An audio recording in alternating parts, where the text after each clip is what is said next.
Chers amis, je voudrais vous souhaiter un très chaleureux Shabbat Shalom depuis Yerushalayim, Ira Kodesh, notre parashat Chukat. À la fin de la parasha, il y a beaucoup d'histoires super intéressantes sur l'arrivée du peuple d'Israël dans la région avant la terre d'Israël, les guerres qu'il y a eu là-bas avec Sichon, Og, etc. Et là-bas, il y a un verset, Aken Yomru HaMoshlim Bou Cheshbon. C'est une phrase qui est très connue et beaucoup de gens connaissent la dracha qu'ont fait les sages d'Israël, c'est une barat en Bava Batra, page 78, à ce propos. Aken Yomru HaMoshlim. C'est pour ça que diront les Moshlim. Les Moshlim, c'est ceux qui ont la maîtrise de leur Yetzer Hara. Bou Cheshbon, venons, faisons le calcul. Cheshbon, c'est un calcul. Schar mitzvah keneged hefseda, le mérite d'une mitzvah par rapport à la perte. Quelqu'un va étudier la Torah, d'accord? Il prend du temps de son temps au travail. Il pourra dire j'ai une perte, j'aurais pu travailler, gagner de l'argent. Mais combien il gagne? Il gagne l'infini. Il va prier plus lentement, il va perdre du temps aussi. Mais qu'est-ce qu'il gagne? Il gagne une prière qui est reçue par Dieu, qui va l'aider dans sa vie beaucoup plus que les quelques minutes qu'il aurait pu gagner. Schar avera keneged hefseda. Le mérite d'un péché par rapport à sa perte. Quelqu'un, par exemple, mérite du péché, il va prêter avec intérêt. Alors, il sort un peu d'argent, il est tout content, mais il ne comprend pas qu'il est en train de bousiller son âme pour l'éternité. C'est ça la perte du péché. Donc, faire le calcul. Mais en fait, beaucoup de gens connaissent cette dracha, ne connaissent pas le sens simple. Ça, c'est une dracha, ça veut dire que c'est un sens allégorique qu'ont donné les sages d'Israël sur ce verset. Mais quel est le sens simple du verset? Il faut quand même connaître aussi le sens simple.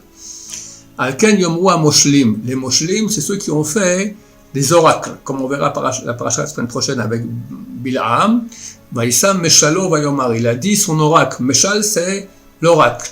Alors, Alken Yomru HaMoshlim, c'est pour ça que diront les Moshlim, les diseurs d'oracle. C'est qui ces Moshlim? Pas comme dans le sens allégorique, c'est ceux qui maîtrisent leur Yetzer Hara. Moshlim, c'est les diseurs d'oracle. C'était en fait Bil'am et son père Beor. Bou Cheshbon, venons, allons à la ville de Cheshbon. Allons à la ville de Cheshbon. De quoi s'agit-il? Il y avait là-bas un grand roi qui s'appelle le roi Sichon, du pays du Émori, qui a voulu conquérir une ville de Cheshbon dans le pays de Moab. Alors il a loué les services de Bil'am et de son père pour maudire les Moabites. Il est parti en guerre, il a gagné. Il a gagné Cheshbon, encore beaucoup plus, comme ça. Tout le texte, il va dire tous les territoires qui ont été pris dans cette guerre du pays de Moab. C'est pour cela que dans la paracha suivante, le roi de Moab, Balak, qui va faire appel aussi à Bil'am, et dire je sais que quand tu maudis, ça marche. Comment je sais? Parce que je sais que tu m'as maudit dans la guerre passée contre le roi de Sichon et j'ai complètement perdu la guerre. Ok, donc c'est le sens simple qu'il faut connaître, et aussi la dracha, le sens allégorique. Le Rabbi Apian, il dit, c'est rare qu'on ait comme ça une dracha qui n'a aucun rapport avec le sens simple. Il faut qu'il trouve un rapport, et il trouve un très très beau rapport. Le roi Sichon part en guerre contre Cheshbon, conquit la ville de Cheshbon, il est tout heureux, on parle de lui dans les journaux, à la radio, il gagne encore des territoires, c'est un grand vainqueur, il est tout content. En fait, il ne sait pas quel est le but de la manœuvre. En fait, Chazal nous ont témoigné que Ben Israël n'avait pas le droit de faire la guerre avec le pays de Moab. Pourquoi? Parce que Moab et Ammon, ce sont les descendants de Lot. Lot a eu des relations avec ses deux filles et a eu des enfants. Un, il appelait Moab, l'autre, Ammon.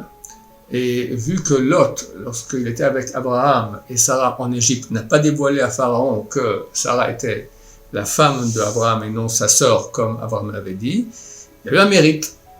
Il a risqué un peu sa vie. Si Pharaon avait menti, il aurait pu lui faire du mal.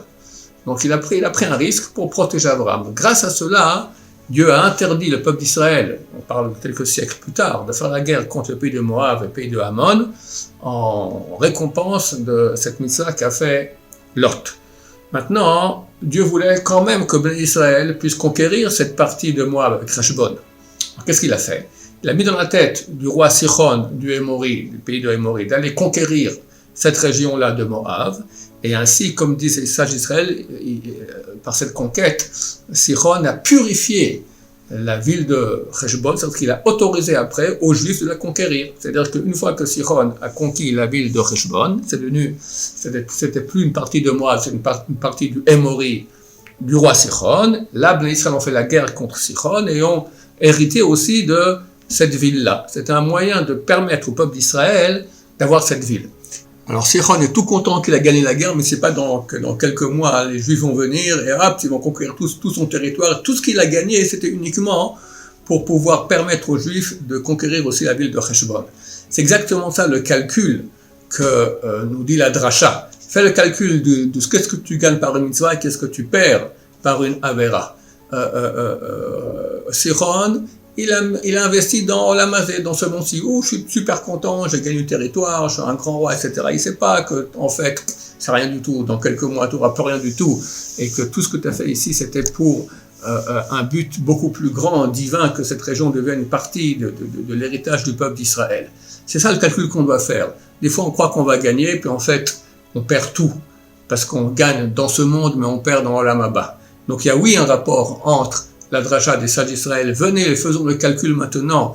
La perte d'une mitzvah et qu'est-ce qu'on y gagne et la perte de Olam Haba quand on fait une avera.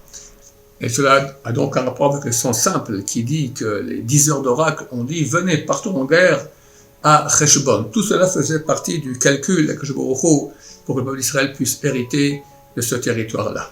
Rav Rosenblum Shalit a encore raconté une chose supplémentaire. Il a dit, regarde le calcul. Lot s'est retenu de parler. Bon, c'est une mitzvah, mais regarde le mérite qu'il a gagné grâce à cela. 2 peuples énormes de ses descendants, Moab et Ammon, n'ont pas été attaqués par les Juifs, ne pouvaient pas être attaqués par les Juifs grâce à une mitzvah qu'il a faite. Voici le calcul qu'on doit faire, chers amis. Qu'est-ce qu'on gagne par une mitzvah? On croit qu'on perd un peu, mais on gagne tout. On gagne dans l'éternité. Alors que si on ne fait pas la mitzvah, alors on a gagné peut-être ici un peu de temps, un peu d'argent, mais on a perdu dans l'éternité.